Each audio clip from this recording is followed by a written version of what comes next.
안녕하십니까. 한국인의 탄생의 함재봉입니다. 지난 시간에 갑오경장이 이제 막 시작이 되고 일본이 조선 경복궁을 장악을 하고 청과의 전쟁을 치른과 동시에 조선의 내정 개혁을 시작하려는 그 부분까지 말씀을 드렸고요. 오늘은 이제 그때의 참 역사의 아이러니 중에 아이러니라고 저는 생각을 하는데, 조선의 개혁을 이끌 정치인을 찾으려고, 지도자를 찾으려고 그러는데, 당시 와 있었던 모든 외국 사절들이나 일본 자체의 평가로 보거나 역시 대원군밖에 없다라는 참 아이러니한, 그야말로 쇄국주의자의 그 핵심이었고, 의정척삭파랑 손잡고 어떻게든지 개항을 안 하려고 했던 지도자인데, 그 사람밖에 없다. 그래서 이제 대원군을 다시 모셔와서 갑오경장을 이제 치르게 됩니다. 1차 갑오 개혁을 주도하도록끔 만듭니다. 물론 이것 때문에 앞으로 점점 이제 그 개혁 자체가 지지부진해지고 꼬이기 시작하고, 결국은 갑오경장이 실패로 돌아가기도 하지만, 아무튼 첫 단추를 끼는 데 있어서 대원군을 불러올 수밖에 없었다는 것. 왜 그럴 수밖에 없었고, 그리고 어떻게 대원군을 설득해서 이 갑오개혁을 시작하게 됐는지, 그 부분에 대해서 오늘 말씀드리도록 하겠습니다. 한국인의 탄생, 이제 시작하겠습니다.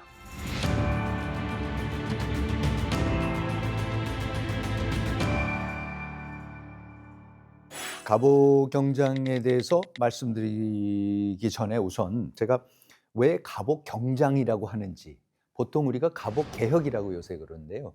제가 지난번에 동학난에 대해서 말씀드릴 때에도 굳이 동학혁명, 동학농민운동 이런 것보다 동학난이 좋다, 저는 그렇게 쓰겠다 했는데, 그건 제가 배운 역사학 방법론의 핵심입니다. 뭐냐면 역사라는 건 어떻게 해서든지 그 당시의 상황을 재현을 해야 되는 건데, 그러려면 가장 중요한 건 그 당시 상황에서 그 시대에 살았던 사람들이 사용했던 용어와 언어를 가급적이면 사용해 줘야 됩니다.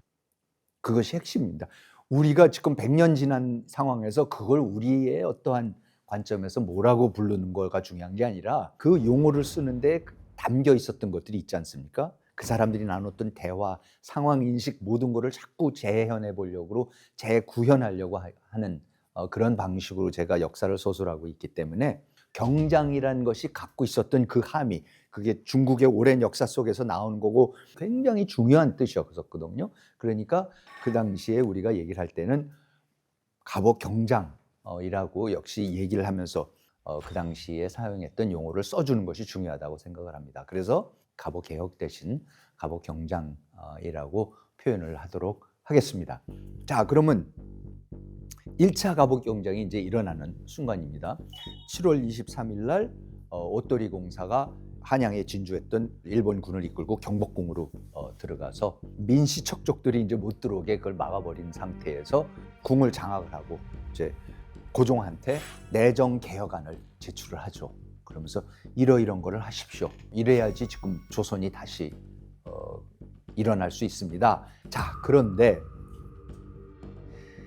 이 일본이 개혁을 추진을 하자고 하지만은, 그러면 조선의 개혁인데 조선 지도자가 나와서 그거를 주도를 해줘야 되죠. 그 당시 많은 논의가 있었던 것 같습니다. 지금 이 어지러운 상황에서 고종하고 민비하고 민시척족들이 지금 나라를 이렇게 엉망으로 만들어가고 있는 상황에서, 그럼 도대체 누가 어떻게 이거를 근대화를 할 수 있을까, 그런 논의들이 있었던 것 같습니다. 그 상황에서 대부분의 사람들은 아까도 잠깐 말씀드렸지만 역시 대원군밖에 없다, 이렇게 얘기를 했던 것 같습니다. 그 기록들이 남아 있습니다. 당시 허드 미국 공사가 대원군에 대해서 했던 평가가 있습니다. 이게 이제 허드 공사가 자기 미국 국무성에다가 미국 국무장관한테 보고를 한 보고서 내용입니다. 정부는 빚을 갚고 관리들에게 봉급을 줄 돈은 없는데도 불구하고 궁중의 예식들과 불필요한 사치품들의 거금을 탕진합니다. 불만이 사회에 팽배해 있고 얼마 가지 않아서 무슨 일이 일어날 것만 같은 불안감에 사로잡혀 있습니다. 이 얼마 가지 않아서 무슨 일이 일어날 것 같은 불안감이라는 것은 카톨릭 신부님들이 1860년대에 써놓으신 거에도 그대로 나와 있어요. 그러니까 조선 사회가 얼마나 19세기에 들어와서 계속해서 불안하고 누구든지 그게 종교가 뭐든지 어느 나라 사람이 와서 보든지 어떻게 이게 유지가 되지? 곧 무슨 일이 터질 것 같은데 이런 얘기를 꼭 합니다. 1894년에 지금 허드공사도 똑같은 얘기를 합니다. 여왕, 즉 민비죠. 여왕이 우두머리인 민치 집안은 왕국의 모든 권력과 부를 완전히 장악하고 있으며 원한의 대상입니다. 만일 진정으로 실력을 갖춘 지도자가 나타난다면 그 주변을 혁명을 원하는 세력이 곧바로 모여들 것입니다. 현재로서는 강력한 의지와 정신력의 소유자인 대원군을 제외하고 그런 역할을 담당할 인물은 없는 것 같습니다. 그러니까 허드는 벌써 여기서 얘기를 하는 거죠. 그러니까 누가 이렇게 불꽃 하나만 튀어도 확 타버릴 혁명 전야의 그런 상황인 것 같은데 그때 이 상황을 장악해서 변화를 추구할 수 있는 것은 대원군밖에 없는 것 같다 이렇게 얘기를 하는 거죠. 다만 나이가 많이 들고 몸이 쇠약한 것이 그를 힘들게 합니다. 그러나 그는 강한 성품을 가진 인물입니다. 최근에 일어난 그에 대한 암살 시도는 비록 정부는 그런 사실이 없다고 자주 그리고 강하게 부인하고 있지만 저는 실제로 일어났다고 생각합니다. 이 무슨 얘기냐면은 민씨 척족 측에서 계속해서 대원군을 암살하려고 합니다. 그러니까 대원군이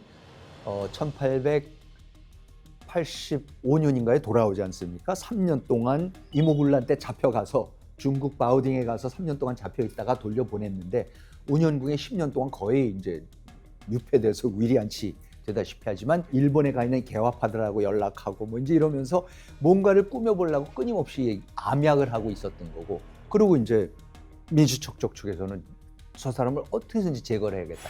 그런 암살 시도가 여러 차례가 있었던 거를 서울 장안이 그때 다 알고 있었던 겁니다. 허드공사도 알고 있었습니다. 그러니까 지금 보고서에 정부는 아니라고 하지만 자기는 그 사람들이 분명히 대원군을 암살하려고 여러 번 시도했었다는 거가 사실이다라고 믿는다 이렇게 이제 얘기를 하는 겁니다. 그리고 이를 사주한 것으로 그가 의심할 수밖에 없는 민비와 민비파의 인물들에 대한 그의 적대감은 더욱 강렬해질 수밖에 없을 것입니다. 그가 요즘 외국인에 대해 어떤 생각을 가지고 있는지는 알 수 없습니다.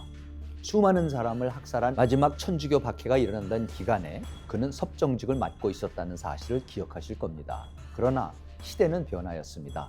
조선은 이제 개방되었고 열강과 조약도 체결하였습니다. 그는 과거와 같이 마음대로 외국인들을 진멸시키는 것은 가망이 없는 일이며 오히려 그들과 친하게 지내면서 그들로부터 얻어낼 수 있는 모든 이익을 얻어내야 한다는 점을 깨닫을 정도로 똑똑한 인물일 가능성도 있습니다.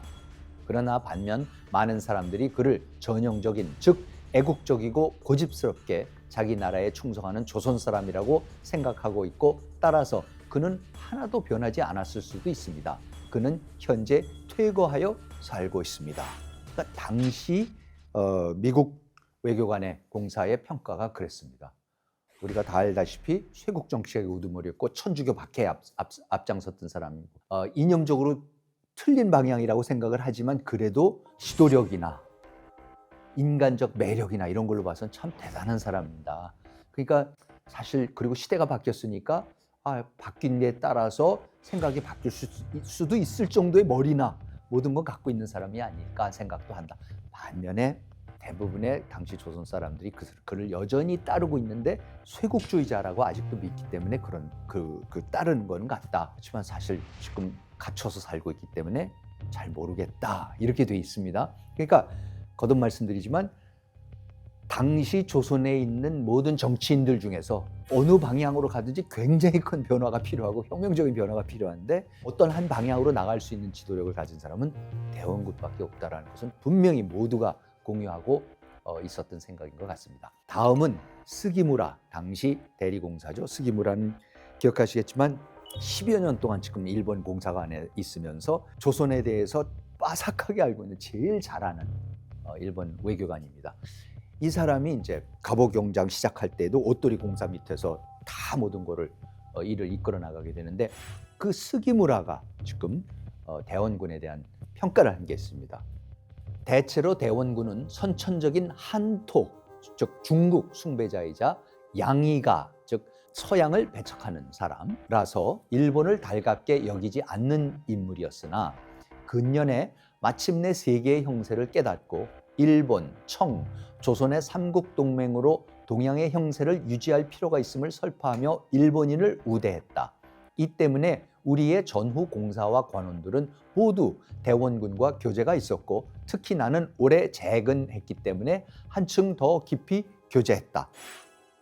지금 아까 허드 공사가 대원군이 그래도 바뀐 거 아닌가 생각하는 이유가 한양에 지금 와 있는 많은 외국 외교관들하고도 굉장히 빈번하게 깊이 있게 교류를 하고 있는 모습을 보면 이 사람이 옛날 같은 쇄국주의자는 아닌 것 같다라는데 그게 바로 지금 스기무라가 그 얘기를 해주고 있는 겁니다. 그러니까 원래는 지독한 위정척사파 그야말로 쇄국주의자였지만 근래에서는 지금 옷도리 공사뿐만 아니라 전임 공사들하고도 계속해서 교류를 했고 특히 조선하고 중국하고 일본이 그렇죠? 같이 그 동양의 평화를 위해서 협력을 해야 된다.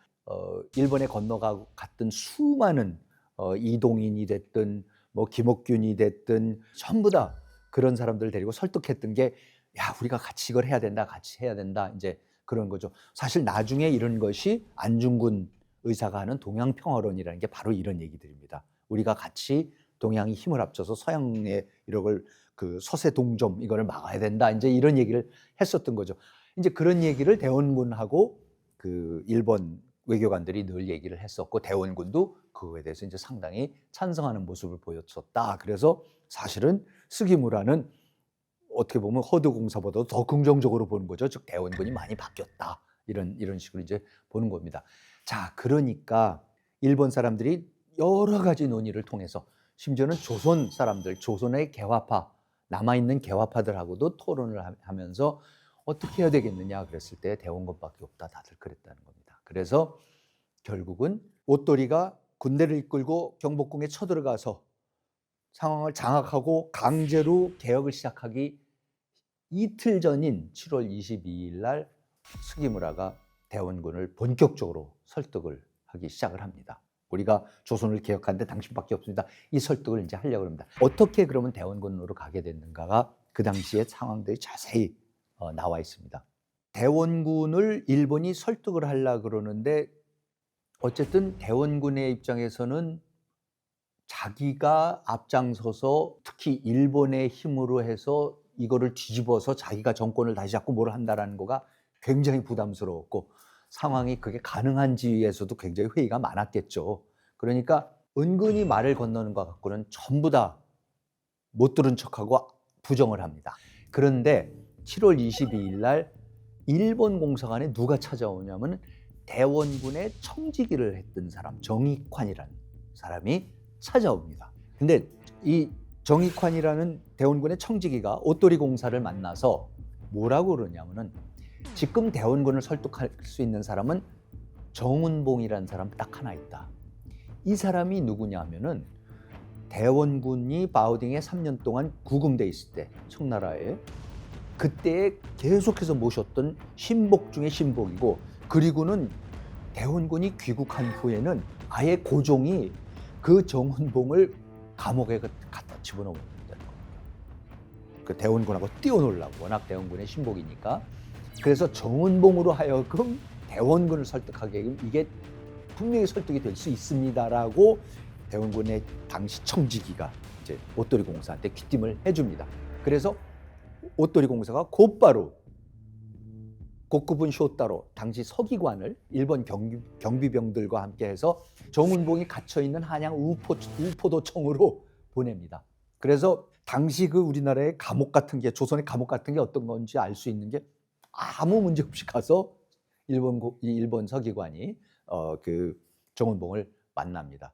나와서 그러면 가서 이러이러한 일 때문에 우리가 왔다. 같이 가서 우리 대원군을 설득해서 이 개혁에 앞장서 달라고 좀 하자라고 했더니 정운봉이 근데 내가 지금 국왕의 명으로 고종의 명으로 감옥에 갇혀 있는데 국왕의 명령 없이 나는 탈옥할 수 없다. 나가면 탈옥이다. 그러니까 안 된다. 그랬더니 고구분이 계속해서 설득을 합니다. 이게 나라를 위한 것이다. 이건 정말로 나라를 위한 것이다. 그래서 결국은 정운봉을 데리고 나옵니다. 나오는데 아무 문제가 없었습니다. 그래서 정은봉을 데리고 일본 공사관으로 가고, 일본 공사관으로 가서 오카모토 류노스케, 당시에 굉장히 그 일본의 강경파이기도 하고 그러면서 나중에 대원군하고 굉장히 친해지게 되는, 그리고 뭐 김옥균하고도 아주 절친이었던 오카모토 류노스케 통역관, 이런 사람들이 보병 2개 중대, 순사 10명 이렇게 호위하에 새벽 2시에 운현궁으로 갑니다. 정은봉을 데리고 가서. 그래서 그때 오카모토하고 정은봉이 사랑채로 들어가서 대원군을 만납니다. 대원군은 이재면, 아들 이재면하고 손자 이준용을 데리고 셋이서 같이 오카모토하고 정은봉을 사랑채에서 면담을 합니다. 그러니까 7월 23일 날 오토리 공사가 일본 군을 이끌고 경복궁에 들어가서 이제 상황을 장악을 한 거죠. 그때에 이제 대원군이 같이 와줬었어야 되는데 대원군이 이제 안 나타난 겁니다. 그러니까 이미 오토리가 궁을 장악하고 있는 상황에서 대원군을 끌어가려고 설득을 하려고 지금 하는 대화의 내용입니다.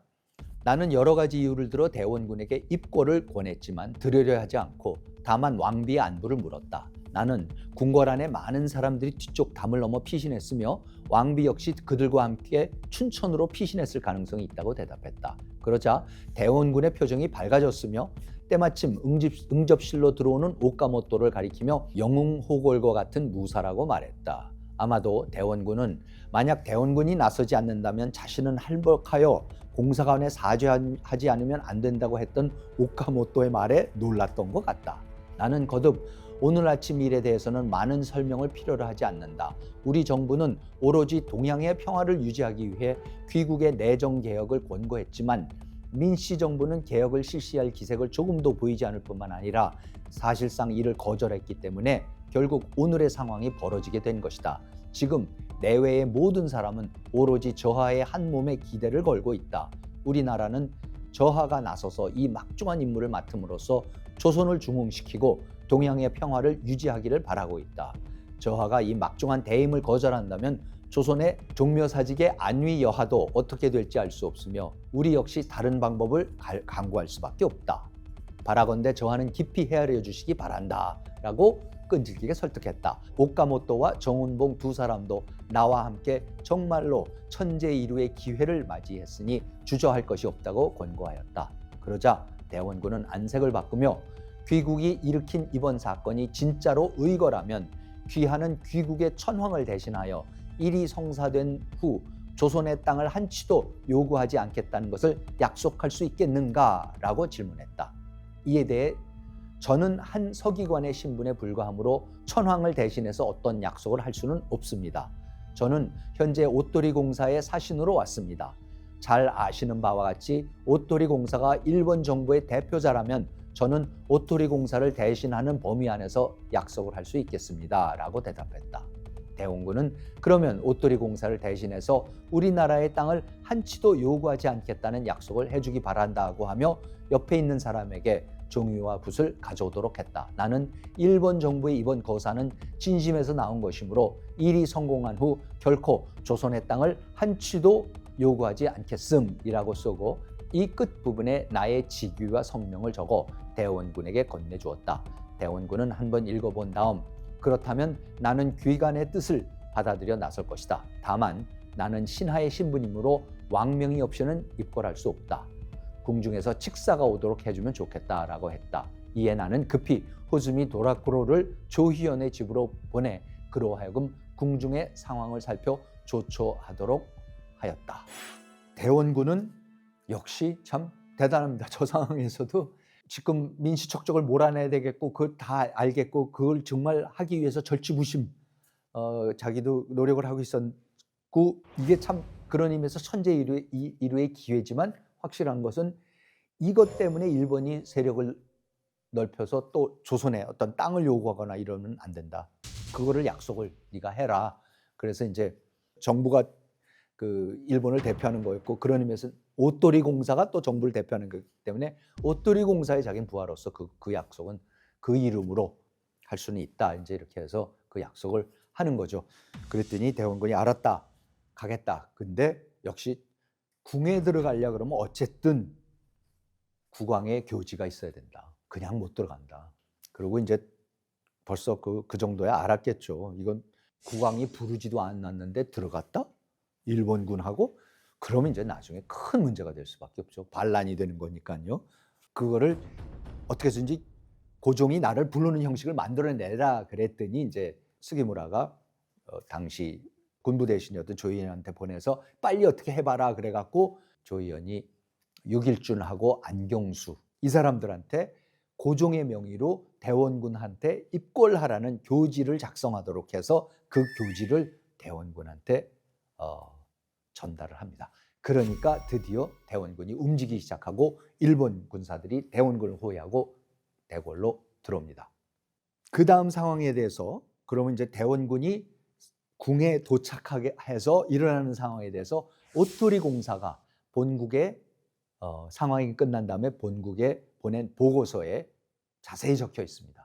이보다 앞서 대궐 안에서는 민가 일족이 우리 병사의 침입에 놀라서 차례대로 뒷문으로 달아났고 민가의 아류들도 그 뒤를 따랐습니다. 궁중의 소요가 점차 극에 달하자 대군주 폐하는 특별히 외무독판을 우리 공사관에 파견해서 본관에게 속히 참내, 입궐하라는 왕명을 전했습니다. 따라서 본관은 바로 입궐해야 했지만 일본인과 조선인 모두 가마꾼이 부족해서 쉽지 않았습니다. 결국 11시경이 되어서야 간신히 공사관을 나서서 참내했는데 그때 대원군도 참내했습니다. 오랜만에 부자 되면은 만열 감업의 모습이었으니 대원군이 노해서 국왕의 실정을 꾸짖고 폐하는 실제로 사죄하는 등 한때는 뜻밖의 장면이 연출되기도 했습니다. 나중에 대원군이 정당에 나와서 본관에게 대군주께서는 오늘 귀공사를 인견하실 계획이었으나 다소 소란스러워 혼잡함으로 자신이 대신 진화를 받겠다고 하고 또 자신이 대군주의 명에 따라 이제부터 정무를 통괄할 것이니 조선 내정개혁과 관련한 일은 조만간 기공사와 자세히 협의하겠다고 말했습니다. 본관은 먼저 대군주 폐하의 무양하심을 축하하고 다음으로 대원군 집정을 축하한다는 말을 아랜 후 물러났습니다. 그러니까 군사들이 먼저 들어가서 경복궁을 장악을 하고 민비하고 민수척족들은 다 도망을 갔고 그런 상황에서 11시쯤에 오토리 공사가 오는데 그때의 그 시간에 맞춰서 밤새 이제 대원군을 설득을 해갖고 그 시간에 맞춰가지고 대원군도 들어옵니다. 그래서 거기에서 이제 드라마틱한 장면이 연출이 되는 거죠.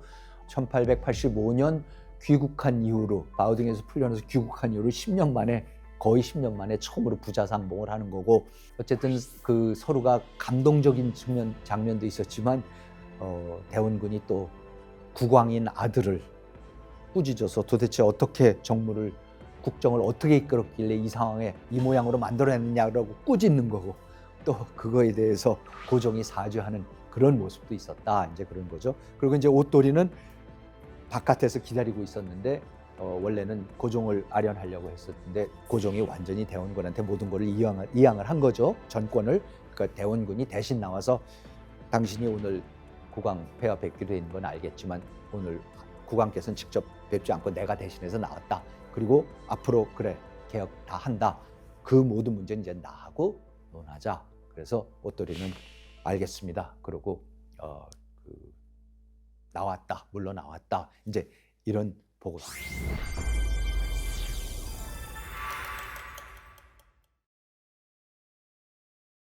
그러고 나서 이제 공식적으로 고종이 모든 전권을 대원군한테 이양했다는 교지가 나옵니다. 7월 24일 고종의 교지입니다. 지금의 모든 서무는 긴중한 문제가 생기면 먼저 대원군 앞에 나아가 질정을 받으라. 각국의 사례를 보면 군무는 다 친왕의 관할로 되어 있으니 본국의 해군과 육군의 사무를 대원군 앞에 나아가 질정하여 결재를 받으라. 그러니까 청나라에는 예를 들어서 그 총리기무하문을 담당하는 것이 공친왕, 혁흔, 나중에 경친왕이 또 하죠. 그러니까 뭐냐면 친왕이라는 게 뭐냐면은 황제의 동생들이죠. 이복 동생들 이런 사람들이 이제 황실 내에서 그러한 사무를 담당하게 만들었고 일본에서도 천황의 동생들이 그 군대를 맡게 하고 무슨 친왕 하면서 하는 거죠. 나중에 우리나라도 마지막 황태자를 영친왕이라고 하는 이유가 그 중국식 일본식 그걸 따라서 우리나라에서는 친왕이라는 말을 쓰질 않았는데, 그런데 지금 뭐냐면 대원군이 말하자면 친왕인 셈이죠. 중국이나 일본식으로 따지면. 그래서 중국이나 이런 데서도 다 친왕이 이런 걸 맡아 하는데 우리나라에서는 친왕이 대원군이시다. 그러니까 대원군이 군주랑 이 모든 거를 맡아서 하실 거다. 그러면서 이제 전권을 이양을 합니다. 그리고 고종의 교지가 또 나옵니다. 백성을 학대하는 것은 곧 나라를 저버리는 것이다. 백성들이 살아갈 수 없는데 어떻게 나라 구실을 하겠는가. 한 세상에 떠들썩하게 소문이 나서 그 죄상을 가리기 어렵다.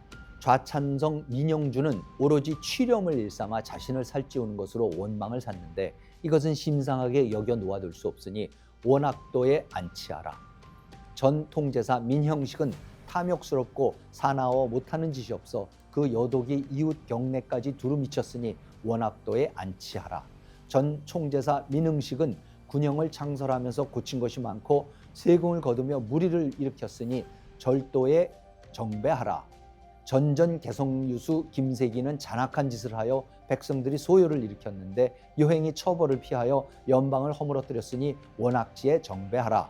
경주 부윤 민치헌은 여러 번 수령을 지내면서 분에 넘치는 짓을 하고 욕심이 끝이 없어 만족할 줄을 몰랐으니 원지에 정배하라. 이것은 내가 백성을 위하는 것이고 또한 세신을 보존하려는 고심에서 나온 것이다. 모두 즉시 거행하도록 하라. 무슨 말씀입니까? 민씨 척적들을 철저하게 쫓아내는 겁니다. 솎아내는 겁니다. 이 갑오경장의 시작은 당연히 민씨척적을 몰아내는 걸 시작합니다. 동학난이 일어난 것도 민씨척적의 세도, 가렴주구를 없애려고 거기에 저항해서 일어났던 거고, 그래서 민영준하고 민영욱이 청한테 파병을 요청했던 거고, 그래서 청일전쟁이 벌어지게 되는 거고, 그래서 일본이 들어와서 대원군을 앞세워서 개혁을 시작하는데 그 대원군이 제일 먼저 하는 것이 뭡니까? 권력을 잡자마자 민씨척적들을 전부 다 유배 보내버리는 겁니다. 지금 상황에서는 조선의 개혁이라는 것, 곧 민씨 정권을 몰아내야 된다라는 것, 이거는 아까 뭐 허드공사의 얘기에서도 있었고 다 모두가 동의하는 겁니다. 그래서 이제 그 일을 가장 먼저 하는 겁니다. 그런데 그날 모든 전권을 대원군한테 넘긴다, 그 다음에 민씨들을 전부 다 유배를 보낸다, 이거에 대한 교지만 내린 게 아닙니다. 대원군이 또 다른 교지를 만들어서 고종의 이름으로 그거를 써서 옷돌이 일본 공사한테 보이면서 이것도 고종의 교지로 내렸으면 좋겠다. 민비를 폐서인하겠다는 거예요.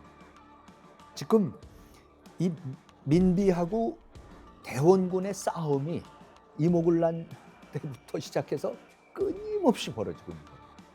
조선의 개혁이고 모든 것은 지금 이 두 민씨척적과 대원군의 싸움 때문에 다, 그러니까 지금 대원군이 이 상황에서 전권을 장악을 했는데 제일 먼저 하는 게 민씨들을 제거하고 민비를 아예 폐서인을 하자는 거죠. 자기의 며느리 국모를 중전의 그 지위 자체를 뺏어버리겠다는 거죠. 박탈하겠다는 거죠. 대원군이 이원긍한테 지금 민비를 폐서인하자는 고종의 교지를 작성하도록 해서 그거를 가지고 옷돌이한테 보내서 보입니다. 그랬더니 옷돌이가 답을 못하는 거죠. 그러니까 옷돌이 입장에서는 이런 겁니다. 자기네가 전쟁을 중국하고 치르고 이러면서 조선을 근대화를 개혁을 하자고 해갖고는 이렇게 어렵게 말도 안 되는 상황 같은 데서 어쩔 수 없이 대원군을 데리고 와서 그러면 우리 개혁을 하자 그래갖고 전권을 위임받게끔까지도 다 해놨는데, 이 양반이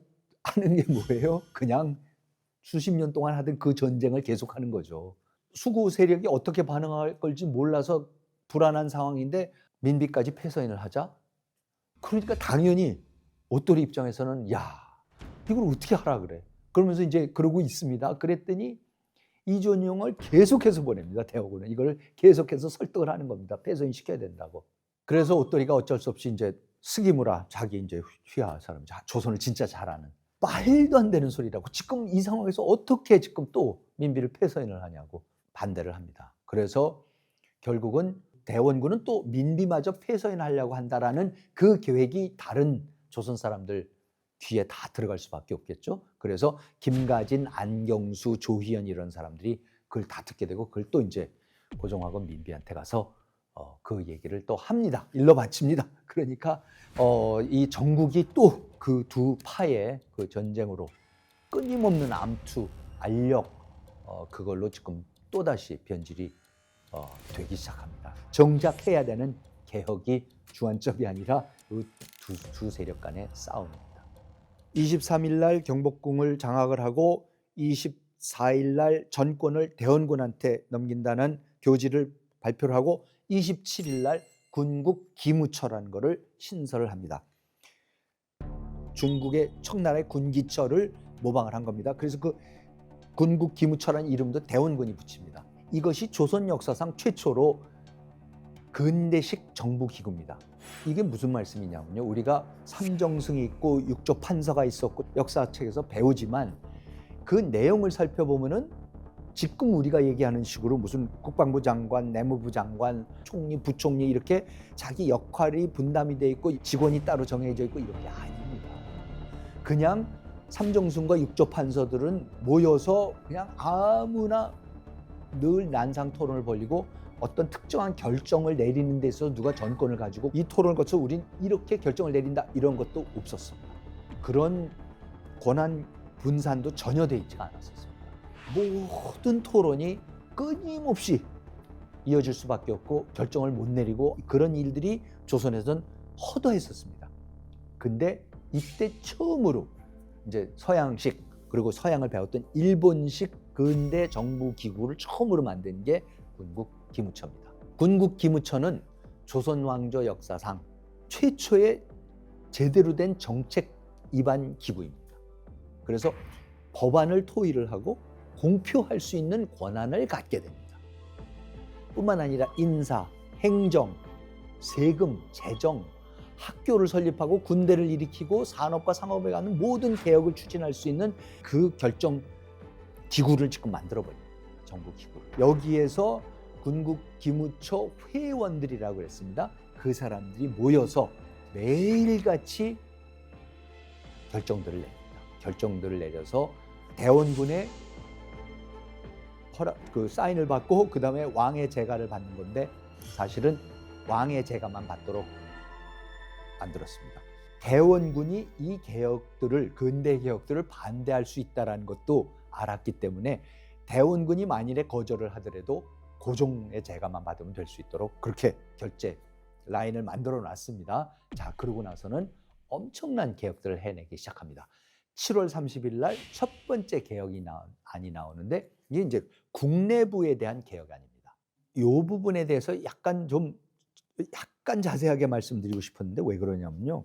이 국내부라는 게 그러니까 왕실이죠. 왕실에서 뭐를 했었고 어떻게 나라를 통치했었다라는 거를 잘 모르고 있는데 그게 명확하게 드러나는 게 뭐냐면 이 국내부를 군국 기무처가 들어와서 근대식으로 어떻게 개혁을 하는지를 그것만 잠깐 보면은 야, 행정이 이랬었던 거구나. 조선의 행정이 이랬었는데 이렇게 바뀌어가는 거예요. 우리가 지금은 너무나도 당연하게 하다고 생각하는 그런 행정이 사실은 벌어지지 않고 있었습니다. 국내부라는 것이 이러한 수많은 기구들로 만들어져 있었습니다. 개혁 이전에는 승선원, 그게 뭐냐면 상서, 기주, 품질, 검사 뭐 이런 겁니다. 그 다음에 경연청, 혼문관도 있고 예문도 그 밑에 또 들어있고 경연, 학문을 논하고 인문을 가리키는 거죠. 그 다음에 규장각, 이거 많이 하신 거고, 그 다음에 통례원, 장학원, 내수사는 이제 왕비, 그렇죠? 그쪽 살림입니다. 거기에는 용동궁, 어이궁, 명예궁, 수진궁, 장흥고 이런 것들이 또 나눠져 있었고요.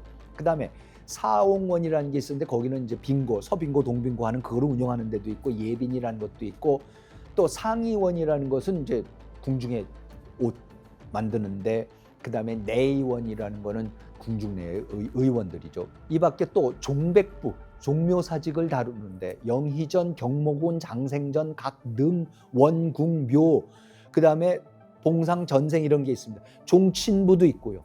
그 다음에 시강원, 내시사, 태복시, 뭐 하여튼 뭐 별의별 게 다 있습니다. 왜 지금 이 첫 개혁안이 나열을 한지 아십니까? 나열을 하는 이유가 그 다음을 읽어보시면 이렇습니다. 이상 각 사에 종전에 들어오던 돈과 곡식은 탁지부에서 전적으로 관할하고 일체의 지출은 균역청과 탁지부에서 배정한다. 무슨 말씀입니까? 지금까지 나열했던 그 모든 국내부와 상관이 있는 그 관청들이 뭐를 할 수가 있었습니까? 각자가 세금을 걷었습니다. 아무나 가서 세금을 걷는 겁니다. 그러니까 지금으로 치면 우리가 딱 국세청에다 세금 내야 되는 거고, 중앙정부에서는 그 국세청에서 하는 걸 가지고 정확하게 예산을 짜서 나눠서 나중에 감사를 받아야 되는 거고, 이게 당연히 우리가 돼 있죠. 여기는 전혀 그런 게 없습니다. 그러니까 기억하시겠지만은 W주교 같은 전주교 신부님들이 와서 야 진짜 조선의 백성들 너무나 가엾다. 각종 세금 다 바쳐야 되는 거고 뭐 아무 또 때가 되면 출몰하는 도적들한테도 뭐를 바쳐야 되고 그야말로 아무나 와서 야 나 종친부인데 너 돈 내놔. 나 뭐 내수사 어딘데 돈 내놔. 세금 그게 세금이라고 바쳤던 겁니다. 그러니까 이 군국기무처에서 제일 먼저 하는 게 야, 이 세금부터 이거 제대로 해야 된다. 그래서 일체의 세금을 걷는 거는 탁지부에서, 그리고 지출은 균역청하고 탁지부만 만들어서 거기에서 모든 지출을 관리하도록 하지 아무도 왕실이고 종친부가 아무도 이제는 따로 세금 못 걷는다 이렇게 하는 겁니다. 제일 먼저 하는 게 재정, 세금을 어떻게 걷는가, 나라가 어떻게 쓰는가, 그거에 제대로 된 합리적인 조직을 우선 만들어야 된다 그래갖고 그거부터 국내부터 이제 정리를 하는 거고요. 그래서 그 다음에 뭐라고 하냐면 의정부로 하여금 백관을 통솔하여 모든 정무를 처리하고 나라를 운영하도록 한다. 의정부가 모든 책임을 궁극적인 책임을 진다라고 하고 그 밑에 내무함은, 외무함은, 탁지함은, 법무함은, 항무함은, 공무함은, 군무함은, 농상암은 등 8개의 암문을 둔다. 근대식 정부가 가져야 되는, 그렇죠? 내무부, 외무부, 재경부, 법무부, 교육부, 그 다음에 산업부, 그 다음에 이제 당연히 국방부, 농림부, 이런 8개의 이제 부처를 두는 거죠. 근데 부처만 두는 게 아니라 뭡니까? 각 부처가 해야 되는 역할을 명확하게 규정을 해서 명시를 하고 부처의 명칭, 역할, 그리고 관료가 몇 명이어야 된다. 그러니까 옛날에 병조에, 이조에 관리가 몇 명이어야 된다 이런 거 아무것도 명시된 게 없습니다. 그러니까 여러분 그냥 자기 아는 사람, 자기 같은 파벌 이런 사람들 그냥 갖다 쓰고 그게 우리가 알고 있듯이 장관 있고 차관 있고 국장 있고 쫙 명령 체계가 있고 책임 그 결제 라인이 이런 게 아니었습니다. 이런 것이 처음으로 들어오는 게 지금 군국기무처를 통해서 갑오경장 때 하는 거죠. 이런 거를 지금 김옥균, 박영료, 서재필 이런 사람들이 갑신정변 때부터 하렸던 거죠. 왜냐하면 이게 지금 메이지 유신 때 했었던 거고 메이지 유신 당연히 서양에서 저렇게들 근대 국가들이 다 하고 있으니까 그걸 따라 했던 거니까. 근데 그게 거듭 실패로 돌아가고 이제 와서 처음으로 조선이 근대 정부 체제를 갖추게 되는 겁니다. 그리고 나서 이제 개혁안을, 구체적인 개혁안을 공표를 합니다. 여러분 이걸 같이 읽으시면서 들으시면서 야 이게 너무나 당연스러운 거지 어떻게 보면. 그렇지만 그 당시로선 혁명적이었었다.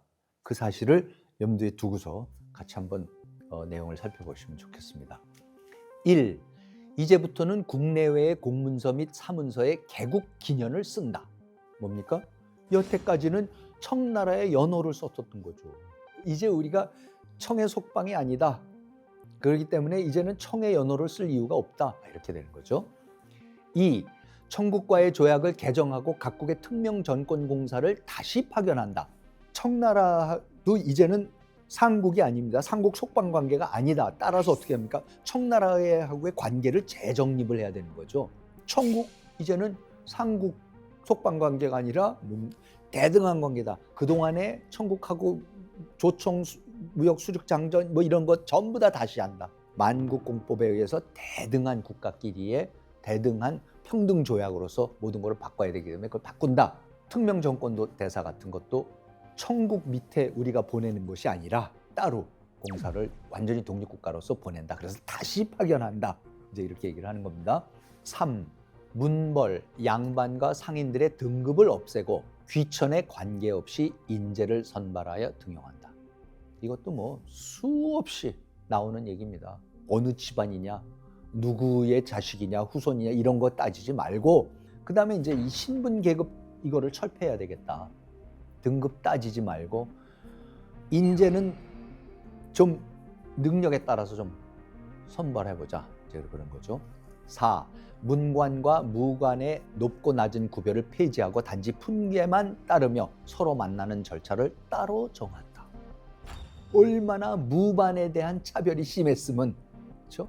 문반 사대부들이 무반은 완전히 거의 중인 정도로 취급을 했고 전혀 그 교류가 없었습니다. 그래서 이제는 뭐 종일품, 종이품이면은 문반이든 무반이든 똑같은 거지.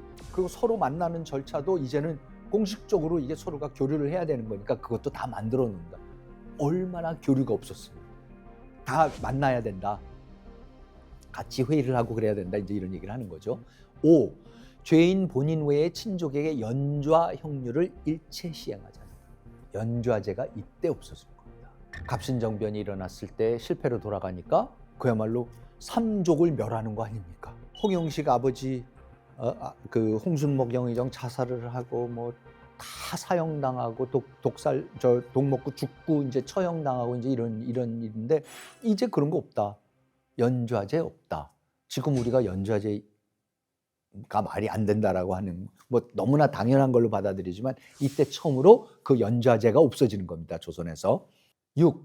처와 첩에게 모두 아들이 없을 경우에만 양자를 세우도록 그 전 규정을 거듭 밝힌다. 그러니까는 뭐냐면은 첩한테서 아무리 아들이 나더라도 그건 서자이기 때문에 자식으로 치질 않는 거죠. 그러니까 대를 잇기 위해서는 어떡합니까? 서자들이 아무리 많이 있어도 자기 동생네나 어디로 해갖고 양자를 데려오도록 하는 거죠. 그 얘기는 뭐냐면 사실은 서자라는 거를 개념으로 없앤다. 첩의 자식도 똑같이 대한다라는 그 얘기를 지금 하려고 이 규정을 만드는 겁니다. 7. 남녀 간의 조혼을 속히 엄금하며 남자는 20살, 여자는 16살 이상이라야 비로소 혼인을 허락한다.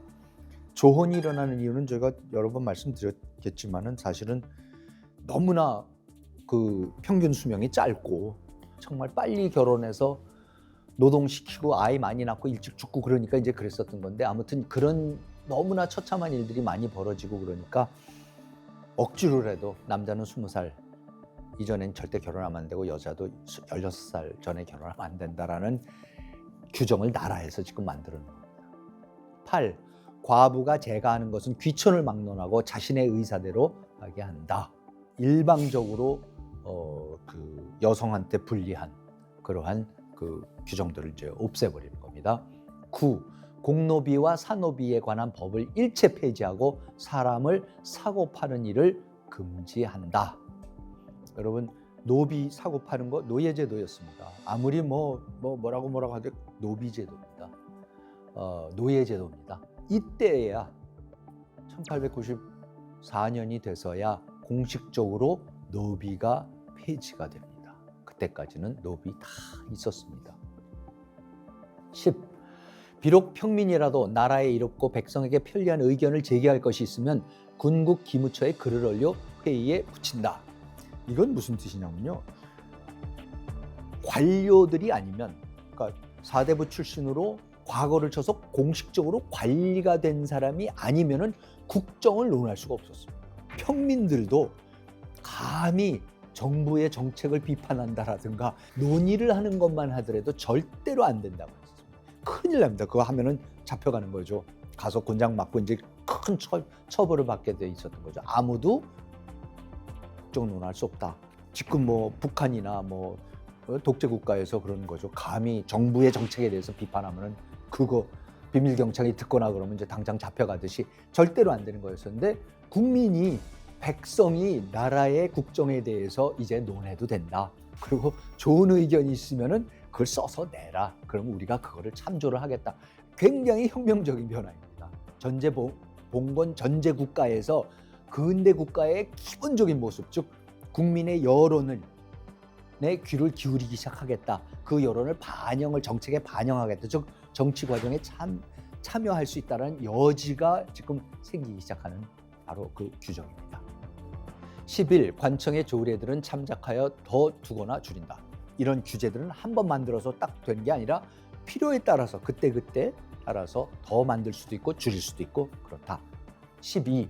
조정관리의 의복제도는 임금을 뵐 때의 차림은 사모와 장복, 품대와 화자라 하고 한가에 지날 때의 사복은 칠립, 타포, 실띠로 하며 사인과 서인의 의복제도는 칠립, 두루마기, 실띠로 하고 군사의 의복제도는 근래의 규례를 따르되 장수와 군사의 차이를 두지 않는다. 여러분 이게 굉장히 깁니다.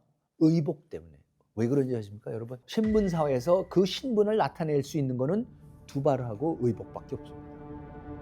그러니까 얼마나 철저하게 두발을 규정을 했었고 누가 머리를 상투를 틀 수 있고 없고 그렇죠? 누가 어떤 옷을 입을 수 있고 어떻고 소매 길이가 얼마 이상이 되고 안 되고 이게 전부 다 신분에 따라서 규정이 됐던 거기 때문에 지금 뭡니까? 그 신분을 지금 없애겠다는 거 아닙니까? 귀천 보지 말고 인재를 등용을 하자.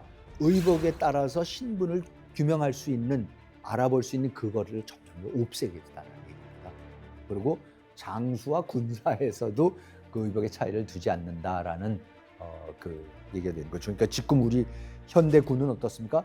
똑같은데 계급장만 조금 다른 거죠. 뭐 별이 2개냐 3개냐 이런 식으로 그런 식으로 완전히 바꿔나갑니다. 이게요.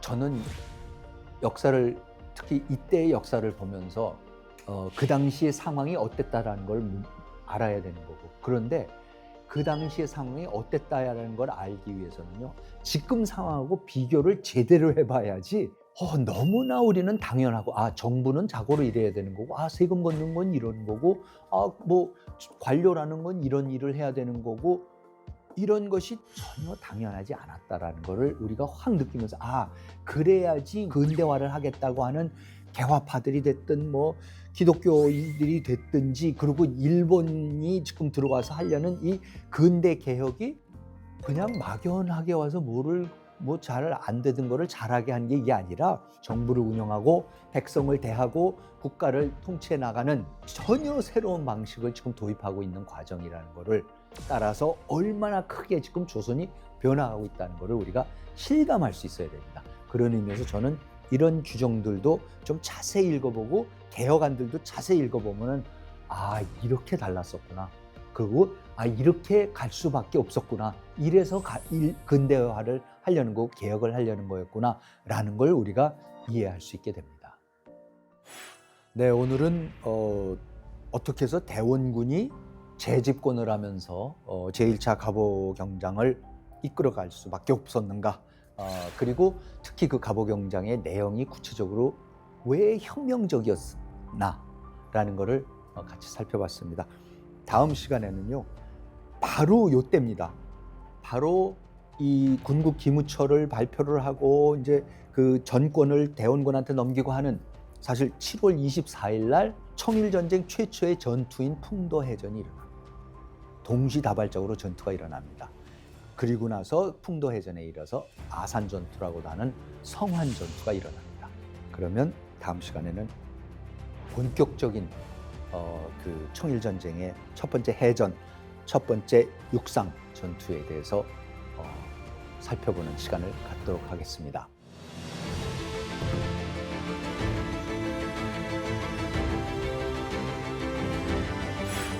구체적인 사건과 인물들을 통해서 한국인의 정체성을 탐구해보는 한국인의 탄생. 오늘 여기서 마치도록 하겠습니다. 다음 시간에 뵙겠습니다. 시청해 주셔서 감사합니다.